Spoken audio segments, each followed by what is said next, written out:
So I recently came across an ad on Instagram, and it was for a guitar program to teach the CAGED system. You can't learn this system overnight. That's why we created this intensive day-by-day program that will guide you through the CAGED system over the 3 months.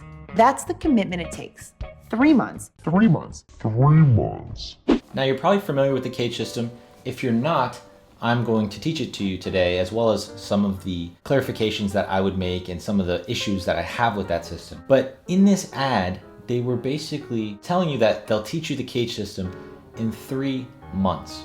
Now, this is ridiculous. I'm gonna teach it to you in 3 minutes and you'll be able to get on with your day. The main issue I have with the CAGED system is that what it is usually sold as a way of, quote, unlocking the fretboard or being able to play anything all across the fretboard is not really what it actually does. CAGED system is this idea of grouping the chords into one position. And when we do this, we basically get a 5-position setup for the fretboard, C-A-G-E-D, 5. And so if we do this all in one position, we get these chords. C has a certain shape, the C shape, A, G,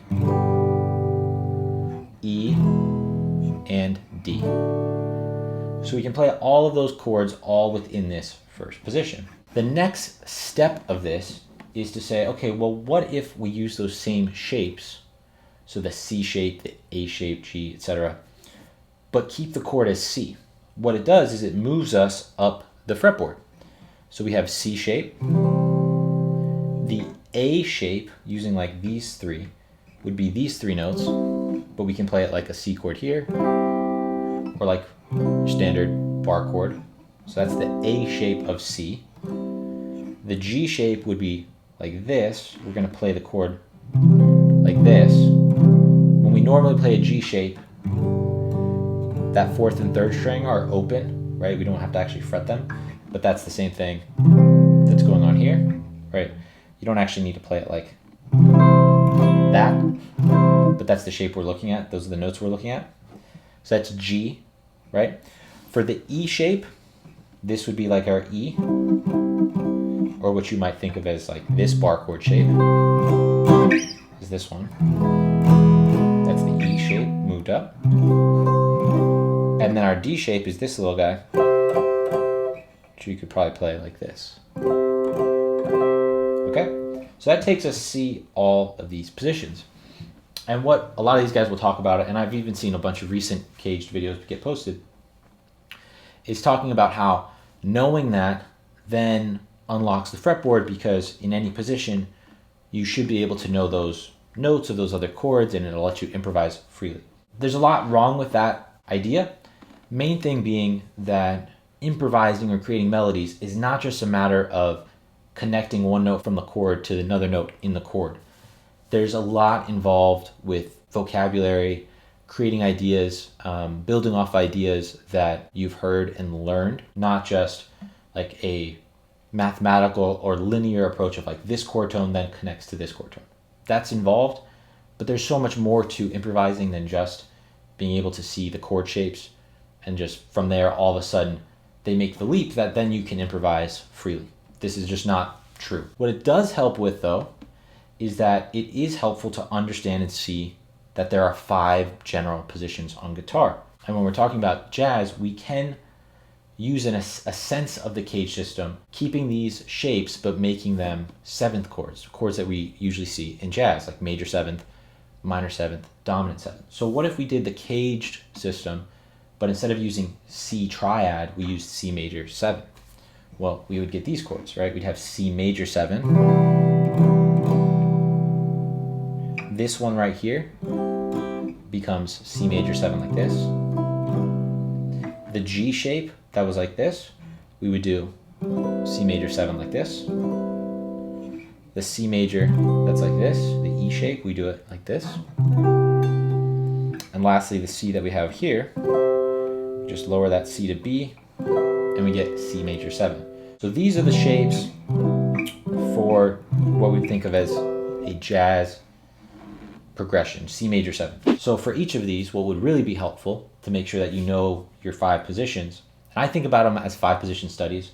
This is something that I talk about within Chase's Guitar Academy, is having these set up into the 5 positions. I don't personally think of them with the C, A, G, E, D shapes, although I do set them up as 5 positions, just because I didn't start with the kind of rock blues genre that many people do that would make sense with CAGED. I started with jazz so that I just already think about it with these shapes. Let's do it with these 2-5-1s, which is the most common progression in jazz. That way, for each of these 5 positions, we know what minor 7, dominant 7, and major 7 chords we should do. So I actually start with this major 7, and that's because for most of these positions, it's helpful not to use open strings since the keys might change where we don't have access to that. So I start with this as the major 7 I use, and the 2-5-1 I would talk about here would be D minor 9, G13, and C major 7. The next position up, I like D minor 11 here. You could go to G7 like this, and then C major 7. Going up again, we have D minor 11, but this version. And then we could go to G13 and C major 7. You could also play like D minor 11, G13 like that without the 9, and C major 7. If you do it like that, you really just move the first finger down to the C. Next, D minor 7 like this, G9 right under it, and then C major. For this last one, we have D minor 7, G13 with that G. This is a little low to play this, and then C major 7, like that. So those are the 5 positions that I think about for what would be the CAGED system. If you already know that, you can then visualize those shapes within each of these, quote, jazz chords, major 7th positions.